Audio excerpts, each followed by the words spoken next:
What's up, world? Thanks for jumping in for another ride. Today, we're talking about one of those subjects that every truck or SUV owner should understand: when and where to use your different four-wheel drive settings. Let's start with a little history. Back in the day, four-wheel drive systems were about as mechanical and simple as you could possibly get. Basically, what it came down to is you had a lever on the floor that was directly connected to the transfer case and locking hubs up front that you would get out and engage. For example, I remember on my old 1997 Ford F-350 and before that on my old 1984 Chevy Blazer, those four-wheel drive or 4x4 systems came with automatic locking hubs. But the first thing that most enthusiasts would end up doing is swapping out those automatic locking hubs for a manual hub from a reputable company like Warren back in the day. And Warren actually still makes locking hubs to this day. And the reason for this swap is those automatic locking hubs back in the day would either wear out or just quit on you altogether when you needed them the most.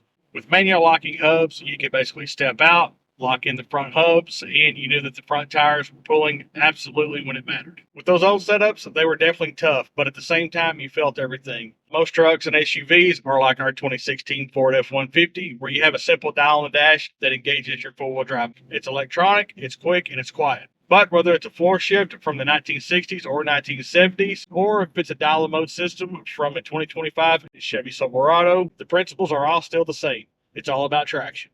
Now let's break down what each mode actually does.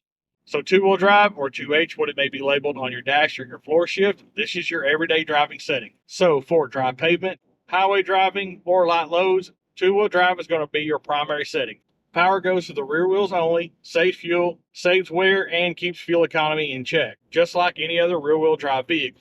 So 4 high or 4H, as it may be labeled on your dial mode system or your floor shifter, is primarily used for snowy roads, wet pastures, slick roads, or dirt trails. Now what 4 high is going to do is it's going to lock in your front tires, and it's going to give you added traction at most speeds. An example of this might be if you need to get to a family member's house and the roads have snow on them. Four-wheel drive high can oftentimes be activated while driving. Manufacturer recommendations vary, but a good rule of thumb is the engagement should be done at lower speeds, say approximately 50 to 55 miles per hour or below. Now again with that, make sure that you check your make and model specifics for any details. Now, 4 low, or as it may be labeled on your dial mode system or your floor shift, 4 low is going to be your low range torque mode. You're going to use 4 low when you need it for more legitimate, treacherous conditions such as deep mud, steep grades, or rock crawling, or possibly pulling something heavy out of a rut. With four-wheel drive low, a good rule of thumb is that you should always shift it into four-wheel drive low with the transmission in neutral. The transfer case, which holds the low-range gears, needs to be disengaged from the transmission to shift properly. And this, in most situations, cannot be done without the transmission being in neutral. And last but not least, let's talk about what is a more recent addition to the four-wheel drive systems, which is probably not on any sort of floor shifter, but it's 4 auto. And so what 4 auto will essentially do is it will engage the front axle when it senses any slip. This setting is absolutely perfect for mixed condition driving, like light patchy ice or mild off-roading, without having to stop and switch your four-wheel drive modes manually. Again, the functionality is essentially the same. We're just using some of the modern technology to use that to our advantage. Consider this application sort of like using a traditional braking system, and now we have anti-locking or ABS brakes.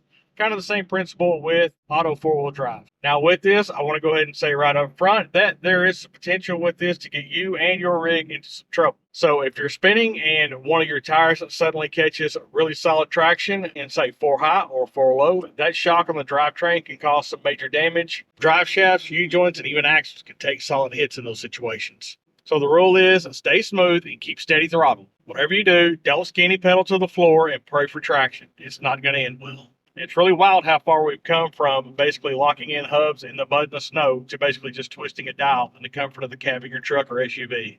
But at the same time, the fundamentals really haven't changed in any capacity. Traction is traction. It doesn't matter if you're driving a vintage Bronco or a brand new Tundra.